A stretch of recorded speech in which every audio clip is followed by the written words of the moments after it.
एक दादा और पोता दोनों मेला देखने जा रहे थे। मेला दूर था। एक घोड़ा था, उसी घोड़ा पर दादा और पोता दोनों चढ़ लिया था। घोड़ा अपना चाल में जा रहा था। जब बस्ती गया ना तो कुछ आदमी चिढ़ाने लगा, कहता है देखो रे कैसा बुढ़वा है रे, अपनों चढ़ लिया है, पोतों को चढ़ा लिया है। घोड़ा बेचारा घाम के घमजोर है, घोड़ा को चला नहीं जाता है, और दो दो आदमी मिलके घोड़ा पर चढ़ लिया है। तो बहुत आदमी जो बोलने लगे ना ये बात, तो बूढ़ा किया घोड़ा पर से उतर गया।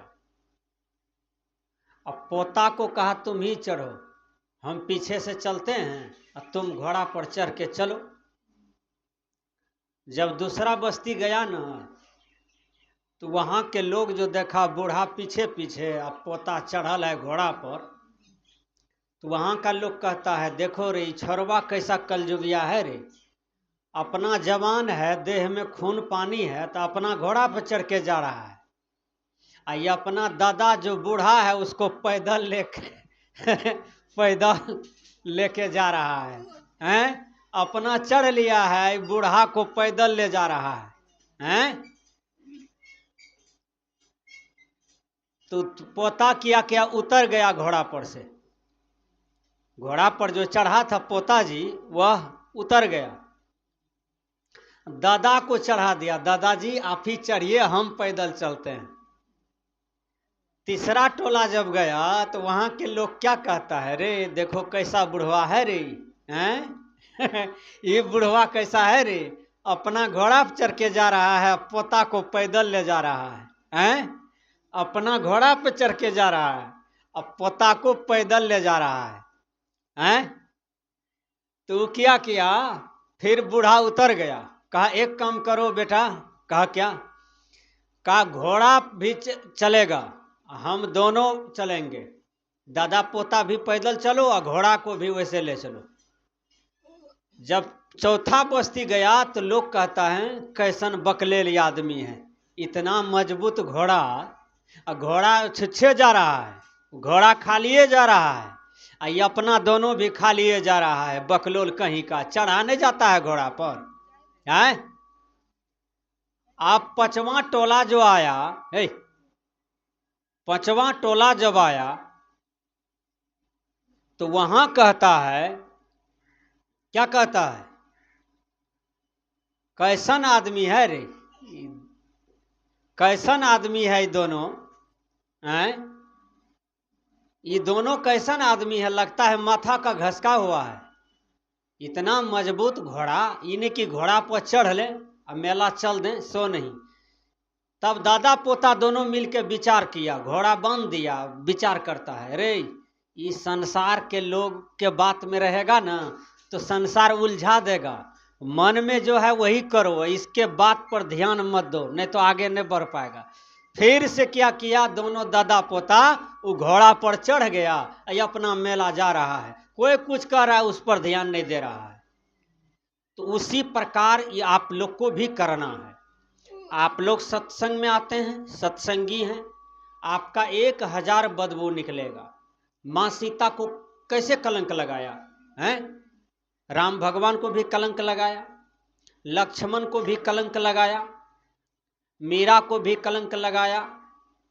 तो जो सत्य मार्ग पर चलते हैं उसको कलंक थोपता है संसार, उसको झूठा बनाने का प्रयास करता है। किसी विद्वान ने कहा सच को झूठा साबित करना ये दुनिया की पुरानी आदत है, समझ गए? तो सच आदमी को सताया जाता है, उसको परेशान किया जाता है, सत्य को झूठा बनाया जाता है, सत्य से मजाक किया जाता है, समझ गए? तो उस पर ध्यान नहीं देना है। देना कहाँ है? तो गुरु भक्ति पर ध्यान देना है, समझ गए? गुरु का जो बताया हुआ मार्ग है, सत्य मार्ग है, साधना की मार्ग है, मुक्ति की मार्ग है, ध्यान का मार्ग है, कल्याण का मार्ग है, व्यवहार का मार्ग है, उस पर चलिए। और पीछे मत देखिए। आप ही लोग ने कहते हैं बार बार, साधु चले बाजार और कुत्ता लगे हजार। आप लोग कहते हैं कि नहीं बार बार? बोलिए। जब साधु निकलते हैं तो उसके पीछे ढेरी कुत्ता लगते हैं ना। तो कुत्ता लगते हैं। कुत्ता क्यों लगते हैं? कुत्ता किसको कहा जाता है? कुत्ता का मतलब होता है गलत आदमी। जैसे हाथी बाजार चलता है, हाथी जब बाजार की ओर चलता है, नगर की ओर चलता है, देहात की ओर चलता है, तो उसके पीछे कुत्ता चलते हैं। लेकिन हाथी का चाल मस्त चाल होता है। उसी प्रकार साधु महात्मा का चाल होता है, समझ गए? हाथी के स्वरूप में ही उसका चाल होता है और संसार के लोग उसके पीछे लगे रहते हैं। अब देखिए, भक्त प्रहलाद को सताया गया। सताने वाला कौन है? सताने वाला कौन है? ऊपर से आदमी आया था? नहीं, उसको सताने वाला यही पता लोके का आदमी था। ध्रुव छोटा सा बच्चा था, भगवान विष्णु का भक्ति करता था। और उसको दुख देने वाला कौन है? यही पताले लोक का नर नारी था। तो इसलिए जो गलत स्वभाव के हैं, तो संत महात्मा कहते हैं वो कुत्ते की स्वभाव के होते हैं। जैसे कुत्ता जगता है तो उसका ध्यान कहाँ रहता है? जानते हैं आप लोग? कुत्ता जब सुबह जगता है तो उसका ध्यान कहाँ रहता है? कोई नहीं जानते हैं? क्यों नहीं जानते हैं? इतना दिन से हैं, बूढ़ा हो गए, बूढ़ी हो गए, दांत टूट रहा है, इतना दिन से विचार नहीं किए? कुत्ता जब जगता है तो उसका ध्यान कहाँ रहता है? पैखाना पर रहता है। कौन सी पर रहता है? पैखाना पर, बिष्टा पर। कहाँ बिष्टा मिले जो हम खाएं। तो उसी प्रकार गंदा आदमी जब सुबह जगता है तो उसके दिमाग में ये रहता है कहाँ झगड़ा लगा दें, किसका निंदा करें, किसका शिकायत करें, फल्लमा का बेटा कैसा है, फल्लमा का बेटी कैसा है, फल्लमा का पुतो कैसा है, फल्लमा क्या कर रहा है, वो क्या कर रहा है। तो जैसे कुत्ता का ध्यान बिष्टा पर रहता है, वैसे गलत आदमी का ध्यान गलत चीज पर रहता है। इसलिए कबीर साहब ने कहा, सकलो दुर्मति दूर करो, अच्छा जन्म बनाओ, काग गमन गति छाड़ी के हंस गमन चली आओ। जो सुबह जगता है, ध्यान से सुनिए, सुबह जगता है, सास ससुर को प्रणाम किया, माँ बाप को प्रणाम किया, गुरु को प्रणाम किया, ध्यान से देखिए, और उसके बाद स्नान कर लिया, पति को प्रणाम किया, स्तुति विनती कर लिया, काम कर रहा है। भोजन बनाना भी एक काम है। भोजन बना करके ससुर को खिलाया, सास को खिलाया, पति को खिलाया, पूरे परिवार को खिलाया, तो कितना बढ़िया काम किया, नहीं किया? है केवल पैसे कमाने से होता है? एक दिन भोजन बना के पत्नी नहीं देगा तो तीनों पुरुष सूझ जाएगा, तीनों लोग सूझ जाएगा। बोलिए।